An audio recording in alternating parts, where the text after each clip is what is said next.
and we've got, as I mentioned earlier, a very special speaker at the end, Dr. Mike Agnew, and he's got a very impressive, hi Mike, he's got a very impressive bio that I'm going to read out because I think it, you know, my career looks very, very weak compared to yours. Mike got his PhD at Kansas State University all those years ago. I won't mention that, Mike. Thank you. Yes, in terms of his work experience, became an associate professor, turfgrass specialist at Iowa State University, and then sort of broadened his role into horticulture towards sort of mid to late 90s.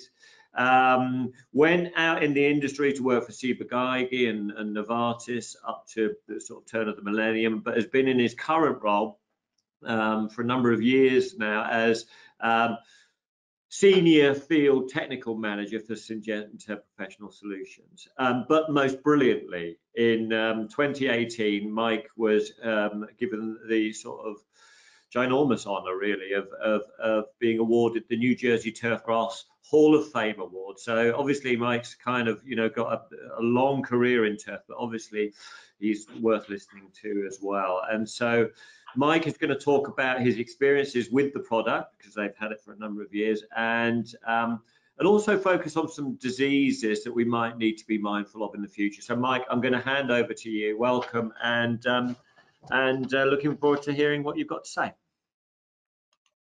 Well, thanks for having me, first of all. And Glenn, I want to tell you, I've sat through a lot of Ascernity presentations, and you did a magnificent job in explaining the product, to which I want to actually suggest our product manager reach out to you because you've done a super job. I was asked last week, a little short interval of time, to prepare a presentation on understanding gray leaf spot and brown patch. And I understand that gray leaf spot has become a issue in the UK, at least in one site. So that's a very important point to make, is that you've seen it once in one site. It doesn't mean it's going to be an epidemic everywhere else, but you should be aware of what gray leaf spot is and how it affects perennial ryegrass. So let's get into it. Gray leaf spot, the Pericularia gricia. It really affects two cool season grasses. It's perennial ryegrass and tall fescue. I've dealt with this disease since the mid-90s. Wasn't really an issue in golf courses, and that's where we primarily see the issue, and in lawns on tall fescue until that particular time. And it's really a interesting. You go back and say, why is that? A lot of it is because people started transitioning from perennial ryegrass, from Kentucky bluegrass to perennial ryegrass, because they were tired of battling diseases on Kentucky bluegrass. And then perennial ryegrass became a predominant species in the Mid-Atlantic region, and also up into New Jersey. And we saw an epidemic happen in the mid-90s that typically wiped out golf course fairways and roughs within days. No one knew what the disease was because it was new to the area. And everyone thought it was Pythium, so they were spraying Pythium products with no activity whatsoever. So it's an important disease, and if you're growing perennial ryegrass, it's an extremely important disease, and you need to understand what it is. In the United States, it occurs in the summer and the fall, and people think, oh, it's just a drought summer disease, but this disease can linger up to the first frost. And by that, I mean, it manifests itself into some really damaging situations. Conditions favoring the disease, right here is the extended periods of heat and drought stress in late summer is what helps the disease manifest itself in the stand. Development in perennial ryegrass can happen under colder weather, as I just said, and well into late fall. So when we do trials these days, we monitor those trials all the way to the first frost so that we can get a good understanding of the pathogen.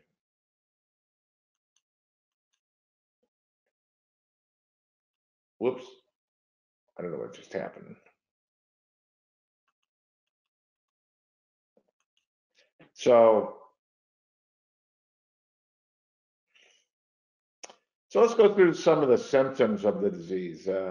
As I understand it, one sports field had this, stadium had this issue in the London area. And these enclosed arenas are probably perfect for the symptoms or the disease to manifest, because you have really an environment that is artificial and can be impacted by this disease. So when you look at this disease, it starts itself as gray lesions on the margin of the leaves, and then it goes into this symptom of yellow halos on the leaf itself. And oftentimes you're going to see this twisting of the leaf tip as it turns brown. Numerous dark brown lesions will also appear up and down the leaves. So it's one that you need to identify early, because if you identify it early, you may have a chance of controlling it from spreading throughout the turf grass area. So in the early dawn, there you go. The phone's ringing, don't know why. So in the early dawn hours, leaves will have a purple appearance due to the production of a multitude of spores. So as the spores develop, it's really a purple appearance. Under less severe conditions, turf will appear thin and yellow, and you will see this thinning happening. And the grasses that are left will be non-ryegrass species, and this happens to be a rough in the Maryland area, where you can see the disease was taken out all the ryegrass, leaving other species unaffected. And it looks like a drought-like appearance. So the disease cycle. And this is important to understand the disease cycle. Pathogens survive adverse periods in dormant mycelium and infested leaves and plant debris. As mentioned earlier, Ascernity actually has the capability of having activity on organic matter. So that's a real positive when it comes to the control of this disease over time. Conditions conducive for the pathogen growth. Typically, you want temperatures of 28 to 32 degrees centigrade and continuous leaf wetness for 9 hours. Under cooler temperatures, where you have between 20 and 23 degrees centigrade, we've seen continuous leaf wetness of 21 to 36 hours manifesting this disease activity. Conidia on the leaf are produced during high periods of high relative humidity and moist leaf surface. And so, simply said, you need to have continuous leaf wetness and the right condition, temperature. So you need that part of the disease triangle, the right conditions. Alternating wet and dry cycles over time are ideal for this condition of the spores and new tissue. And I know that we've had summers where we had drought. 2 years ago, we had a summer where it started raining in June and didn't stop till the following May. And gray leaf spot was probably one of the worst epidemics in recent history I've seen in the eastern seaboard of the U.S. We saw disease from Virginia all the way up to Maine. So we're talking probably as far north as Manchester in the UK, having some pretty severe disease because of the conditions. So one of the things we want to do in managing this disease is to avoid practices that promote rapid leaf growth during infection periods. That includes things like this disease typically will increase with nitrogen rate. So the more nitrogen you put on the turf, the greater the potential for the disease to happen. We also know from trials and observations on golf courses that the higher the mown turf, the more susceptible the turf is to this disease. So we've a lot of what we do in trials is look for areas where the area is mowed a little bit higher because they're going to get a better take on the disease when they try to get disease. The other factor is newly established turf is much more susceptible than mature stands. And I'll show you some data to point that out, because I do research at Rutgers University every year in New Jersey and University of Maryland in Maryland. And one is a mature stand, the other is seeded every summer for the disease, and we'll get into that in a few minutes. We do a lot of trials. When this disease happened in the mid-90s, Rutgers University, through their extensive breeding program, established cultivar trials for perennial ryegrass for susceptibility. And they were able to find different types of grasses that are able to maintain well, and you can see the gray leaf spot all the way around this turf grass plot. But these cultivars in here, there are many that are resistant to gray leaf spot. So that's one of our recommendations all the way at the bottom here, is renovate damaged areas with cultivars that have known resistance to this disease. And going up to the top here, limit drought stress and extended periods of leaf wetness. So that's pretty difficult. Sometimes you don't have control of the extended periods of leaf wetness, and sometimes you don't have control of the drought stress either. But the key is to water the turf thoroughly and as infrequent as possible to maintain good growing conditions and optimal water levels. As far as nitrogen goes, avoid that high nitrogen, medium to high nitrogen during the midsummer, when the temperatures and humidity are optimal for disease development. So this would help prevent the disease from taking hold of lush turf grass. So I would also recommend using a slow release nitrogen source in midsummer. That helps keep that progression of release of nitrogen at a high level. So it's a great way to maintain it. When disease is active, mow the canopy when it's dry only and remove clippings. When you spread the clippings, you're going to spread the disease. And if it's wet, you're going to have a greater potential of getting those spores into the mowers and moving it down. I've seen many examples of this on golf courses. You can see where they mowed through wet areas and into dry areas and spread the disease into areas that shouldn't have had the disease. When the disease is active, avoid herbicides. It's a stress that's only going to promote the disease. And look at avoiding plant growth regulators only when the disease is active. And I say that as an important factor, is that if the leaf is not growing, it can't grow out of an infection. But what you want to do is use growth regulators during non-infected periods, because that's going to actually help retain the fungicides in the plants when you spray them in preparation for this disease.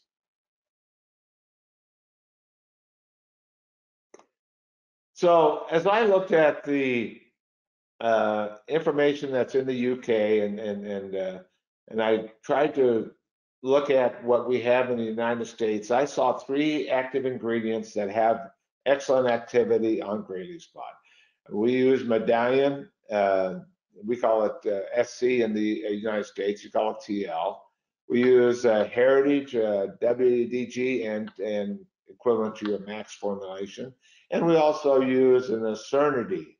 Ascernity is relatively new to the gray leaf spot market, but in all the trials and all the uses that we've had, I've never had a complaint on its control. And in fact, I've had nothing but positive responses. So the one thing you have to do in a disease control program, if you want to build one that controls gray leaf spot as well as brown patch, as well as leaf spot, as well as other diseases on sports fields, for example, you want to make sure you use an appropriate systemic fungicide on a preventive basis. And I think in the previous presentation, it was pointed out, you're going to get much better disease control if you're preventive. And I used to, when I was in extension years ago, I was under the mindset we should actually be treating everything curatively because, gee, you may use less product. But when we started doing all the research back at Iowa State in 1980 something, we actually realized that a preventative application is going to use much less product over a long period of time. Unfortunately, there's times where you need a curative control, and tank mix, I like to tank mix an effective contact with a systemic fungicide, and Ascernity has that contact activity, and it also has that systemic product within it. So both Difen and Solatenol are systemic products, and they both really are very slow moving up there, so up in the leaf, and consistently moves in the leaves, and it makes a great product for early curative. And remember that infected turf will also be more prone to natural infections of other diseases like any of the Rhizoctonias, brown patch. And remember that when we talk about brown patch later, it's the same disease that actually affects cool season brown patch. We see that in controlling all different types of brown patch, from Whitea patch to brown patch to large patch and warm season grasses. I want to look at a couple of data points for each one. It was mentioned earlier that we started really looking at Ascernity back in 2011. This is supposed to be 2013, by the way. So, no, actually, this is Medallion. This is 2003. And we actually evaluated, before we actually looked at gray leaf spot, on what rate did we need for control of gray leaf spot. And we found that we could reduce the amount of disease with the ultra low rate of 381 grams per hectare of active ingredient, 70-some% from in a natural infestation. This is what the levels we were battling. This is in a mature turf grass stand and looking at this type of disease. Obviously, if you increase the rate, you're going to get better control. And when you look at the rates that we have in the U.S., I meant to mention this, is that you have 3 liters, that's equal to 375 grams active per hectare. Our low rate for a Medallion is 398, but in our Enstrada rate, we go all the way down to 200 grams of Medallion. So it's a very efficacious material. And for Heritage, we typically run at our low rate is 300 grams active ingredient, but we actually have label rates in combination products where it is only 150 grams, providing excellent control. And essentially our rate of Ascernity is equal to what you're seeing on a ratio basis with the US rates, and I expect excellent and similar levels of control. So we've done a lot of evaluations, and it's great that we're able to have higher rates in the US. The higher rates means you're going to get a more robust control, but quite frankly, Heritage WG is given excellent control at the low rate on a 14-day interval. And we're seeing this under some levels of gray leaf spot where almost 100% of the plot is obliterated under some natural infestations. Previously, we used to have to inoculate. We don't have to inoculate in the U.S. anymore. The disease is that prevalent on the entire eastern seaboard. So in 2010, that's when we started our first Solatenol trial with gray leaf spot, and about 75 gram active ingredient rate was a target rate that we had for Solatenol, and we compared it to Heritage TL, which is our liquid formulation of Heritage, and it was showing that the Solatenol was much more effective than even the Heritage TL. So you have a Solatenol product that I think is by far one of the best materials I've seen come out of the market for this particular disease. And we have a lot of SDHI fungicides in the U.S. And this is probably one of the only ones that has consistent activity on this disease. Ascernity rates, looking at Rutgers University in 2020. So this was seeded this past summer, June 15th.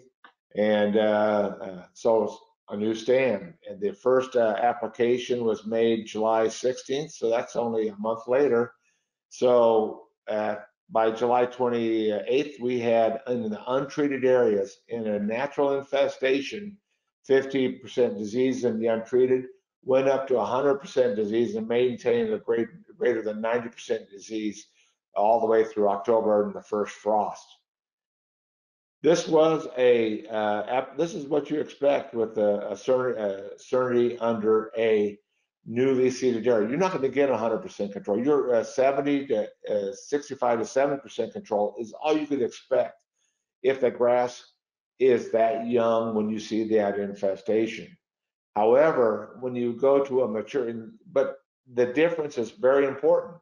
The disease in untreated, this is a picture that was taken in late July, and you see Ascernity is maintaining under that situation.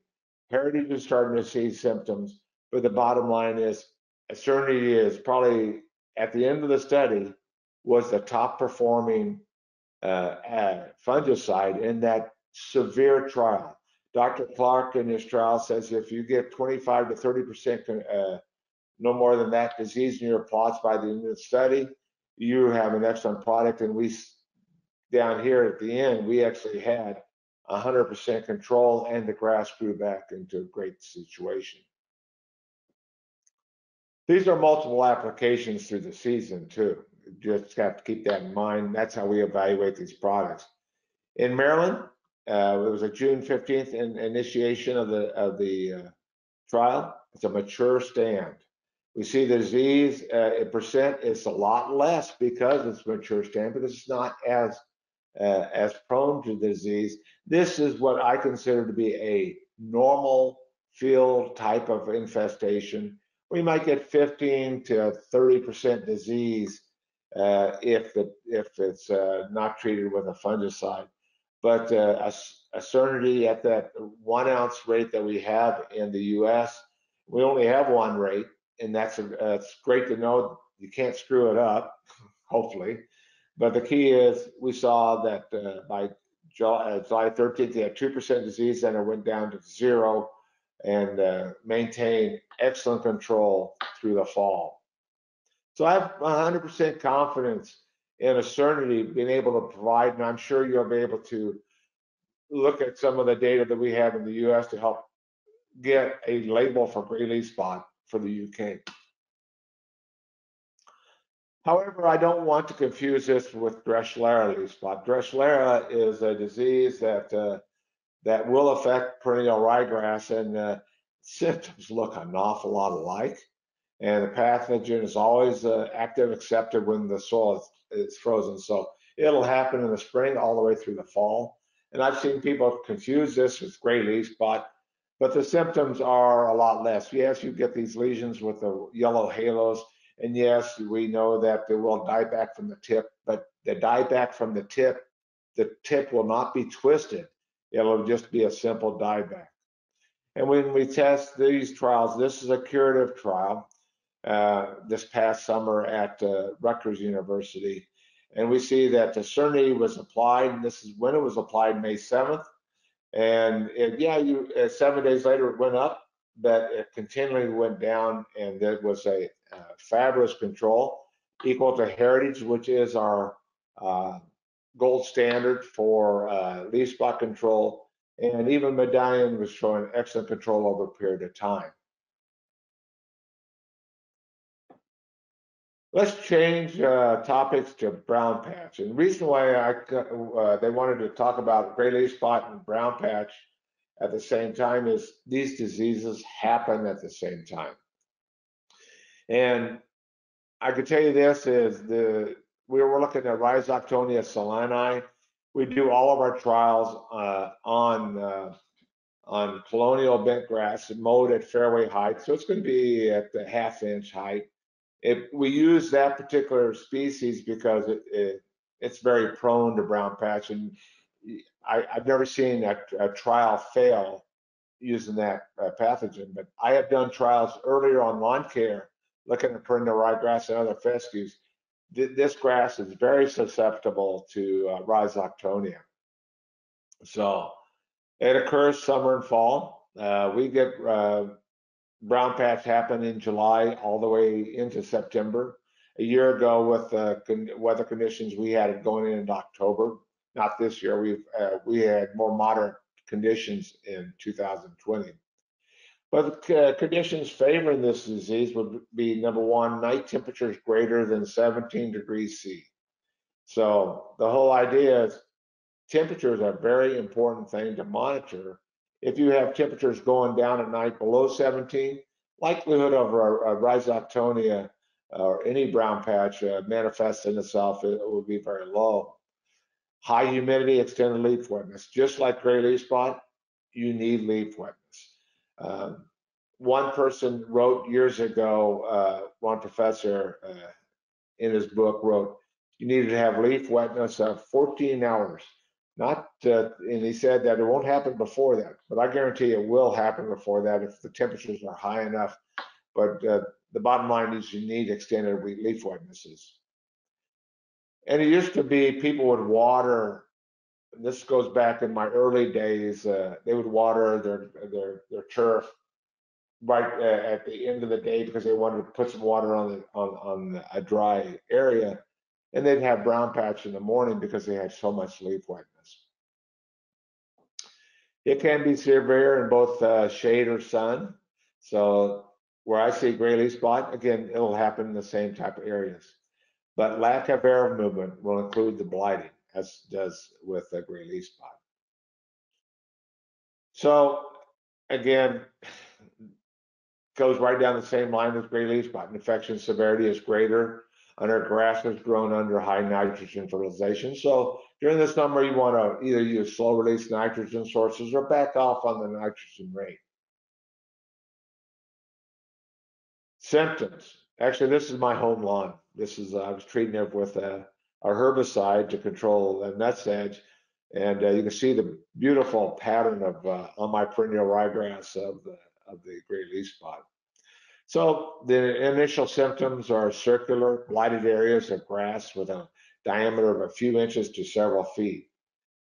Typically on lower mow turf, that is a perfect ring that you can see. Oftentimes you would never see the ring like I do on this 2-inch high perennial ryegrass on my lawn.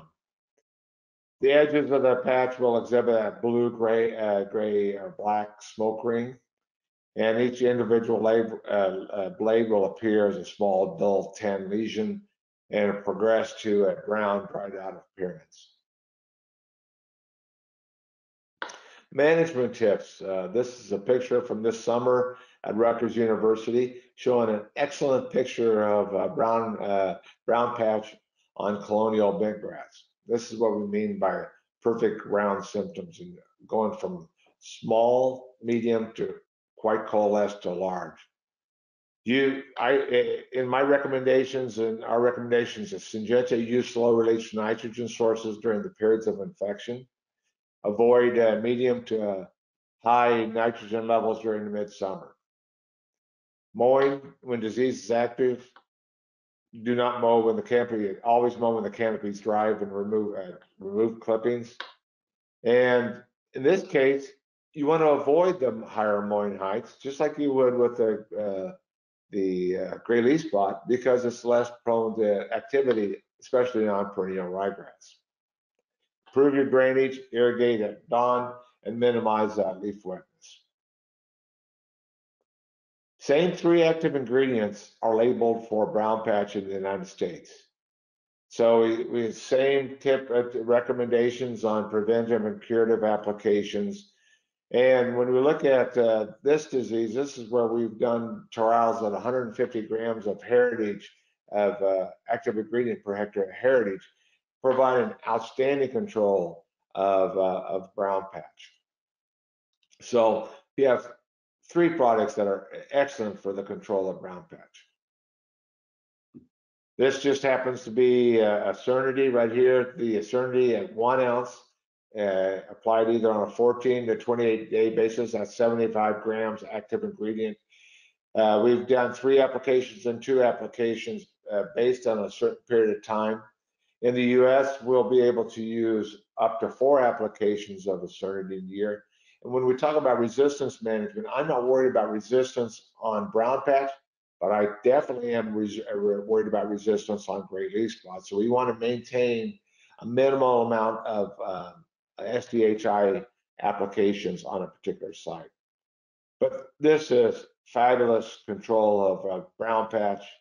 And when you look at the disease, the level of control, so you can extend the interval with Ascernity at this particular rate and expect to get excellent brown patch control.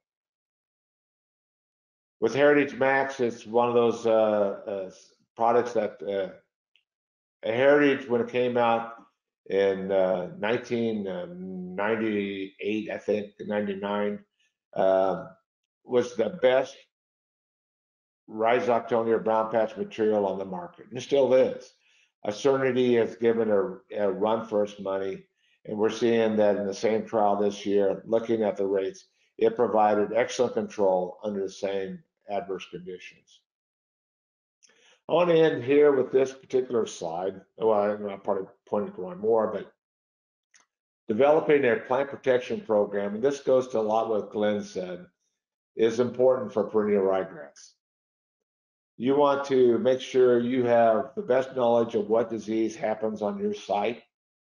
Target those applications based on your historical data. Monitoring weather is going to be your friend, and be ready to adapt your programs to unusual weather conditions. Where I've seen people fail in programs is when they're unwilling to adapt, because sometimes weather will outweigh any fungicide application you make. And it's just too much pressure for an extended interval, for example. I always tell people to map out their fungicide program, alternate fungicide chemistries. For a gray leaf spot, never exceed 21 days spray interval. In fact, I prefer at a 14-day spray interval. When you look at all the trial data over the last 20 years, you'll always get break with 21 days. You can get better control with a 14-day. Shorten your spray intervals always when conditions is favorable for disease development. That's just common sense. If you don't want to challenge a fungicide on the last 3 days of a 21-day interval with heavy disease pressure. Well, we know that early curative applications will likely result in some plant death. The key is to maintain fungicide applications on a 14-day interval, and it will come back to a point where it would be good for control. With that, I'm at my ending point right here. So what I'm going to do is end this part of it. That was really, really interesting. I've got to say, and some terrific advice in there as well. You know, we sort of asked you to sort of talk about your experiences with sort of grey leaf spot and brown patch because we are worried, you know, and it's kind of like, you know, we've seen instances sort of happening, but we, you know, probably like everywhere, we're sort of running into sort of more extreme weather conditions. Actually, it seems that grey leaf spot is not necessarily due to extreme weather conditions. It's maybe more to do with the extreme nature of the kind of management of the turf. And, well, you got to have the host, right? You got to have the host. And number one, you have the host. You got perennial ryegrass. Yeah. And you had weather conditions this year in London that were conducive for the disease, but you also have to have the pest. Where did that come from? Yeah. Well, that's where I see that coming from the south. In trade winds that come north will bring this spore up, and once they get embedded in the turf, they'll stay there. Yeah, and that's kind of what's happening. It was interesting to hear that sort of your epidemic kind of travelled northwards. we're getting that, you know, from southern Europe up through France. There's increasing levels of reports of the sort of disease traveling north, and then all of a sudden we get an outbreak in London, and you know we're dealing with sort of young stands. We're dealing with probably high nitrogen inputs and sort of leaf moisture as a matter of kind of routine, and so you know we are at risk for some of these kind of serious outbreaks occurring. But it's really good to hear that actually, you know, with good integrated strategies, but also the fungicide portfolio that Syngenta have, you know, we have all the tools available to us to be able to deal with this in a kind of really effective way. Absolutely. And people have learned to back off on nitrogen a little bit. Some people just can't. Yeah, I know. But you know, you're trying to grow a new grass, it needs to have nitrogen to grow. Yeah. So you're at a crux, right? So yeah, these guys have such quick turnaround times that there's an element of forcing going on, you know, and that's just, it's not bad practice. It's just what's needed to get from the concert at the end of the season to the start of the next. Absolutely. If it were me on sports fields, these stadiums, and you have an overseeding application going down with new grass, I would put heritage down first, and I that way give it protection from the seed germination, then rotate to Ascernity, because quite frankly, that window of the first 45 days of that seedling growth, even the first 7 is important with perennial ryegrass, is critical. And so you want to make sure you've got that protection. Yeah, and for the first time, we're sort of building those programs specifically, sort of, you know, with this in mind. You know, we're trying to be preemptive. You know, cultivar selection being really important, and all this. Right. I'll tell you what, all of our Gray Leaf Spot programs are really initiated probably in mid-July, because disease hasn't really come on yet, but we want to make sure it's prevented. So we typically will target our applications, and we'll use heritage, we'll use Ascernity. We actually have other, fortunately we have other products that you may not have that allow us to do that. So we have Difenoconazole, for example, which is probably one of the best products. Actually, we take mix Difenoconazole with everything for Gray Leaf Spot. It's the bee's knees. I know. You're getting jealous now, I know. Yeah. Okay, look, Mike, thank you so much. I'm a little bit conscious of time.